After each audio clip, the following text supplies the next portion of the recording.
السلام عليكم ورحمة الله وبركاته. ازيكم حبايبي؟ عاملين ايه؟ يا رب تكونوا بخير. فيديو النهاردة لذيذ وسريع وسهل، حاجة كده جميلة بيحبها كل الصعايدة. دي اسمها دقة. احنا هنعمل النهاردة دقة صيدي. انا عندي هنا نص كيلو من السوداني الحلواني اللي هو مش مملح، تمام. وعندي دي كيسة صغيرة كده حوالي ربع حمص وربع سمسم احمر، ومعايا ب10 كزبرة، ومعايا ب10 كمون، ومعايا شطة حمراء، ومعايا الملح بتاعنا، تمام. احنا هنطحن كل الحاجات الجميلة دي. الدقة دي حاجة لذيذة جدا جدا جدا جدا، بيحبها كل الصعايدة. احنا بنحبها نوع من انواع البهارات زي كده ايه، مش بهارات بتتحط على الاكل، يعني هي بتتحط جنب الجبنه، بتتاكل بيها البيض المسلوق، البطاطس المحمره. حاجه كده لذيذه كلها كده ايه، مكسرات وفيها غذاء وقيمه غذائيه حلوه قوي وطعمها حلو قوي. ويا رب فيديو النهارده يعجبكم. ايوه، وتجربوه لانه بجد جميل جدا عشان ده يعني.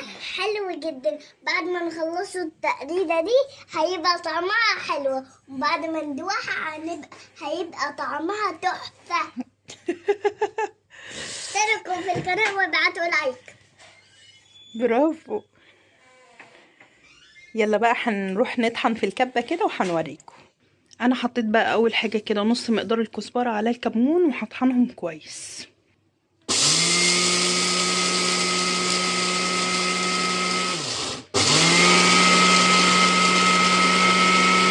بصوا انا كده طحنت الكزبره مع الكمون. انا حاطه نص مقدار الكمون، مش هحط المقدار كله لاني ممكن بيمرر، تمام.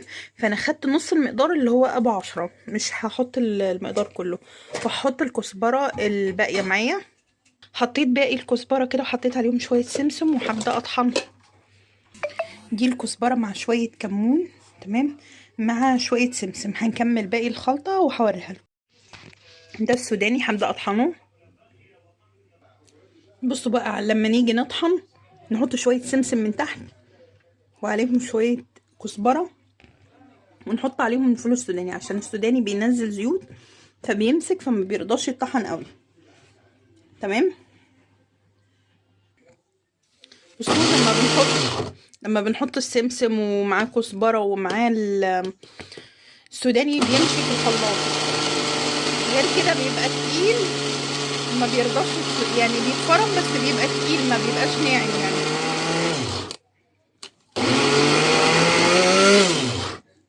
اهو شكله بعد ما طحناه. هنفضي هنا ونقلب وبناخد تاني مع الخليط الجديد.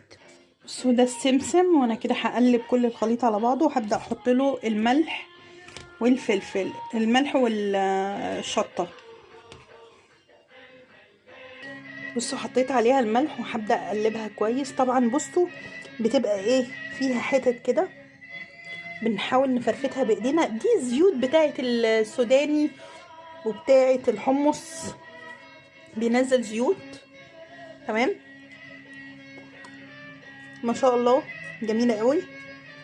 بقلبها كويس وافرفتها كده وابدا ايه اظبطها. انا عزلت كميه في طبق لوحدهم اهو عشان خاطر الولاد، ودي باقي الكميه هحط عليها شطه.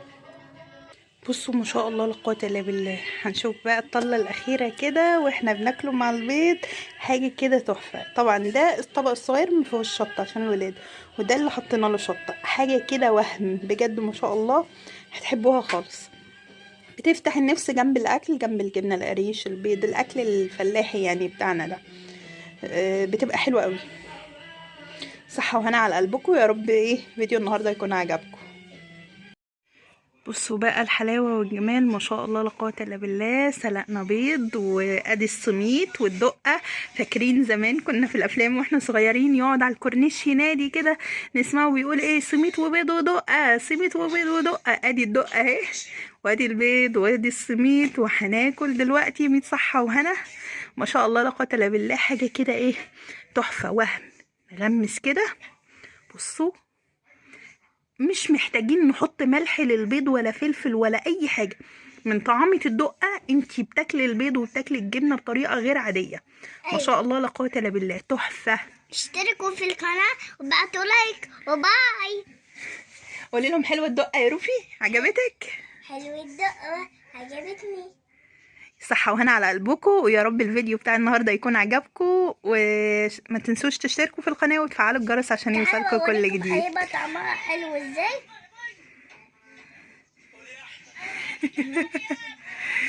يلا صحة وهنا على قلبكم. السلام عليكم ورحمة الله وبركاته.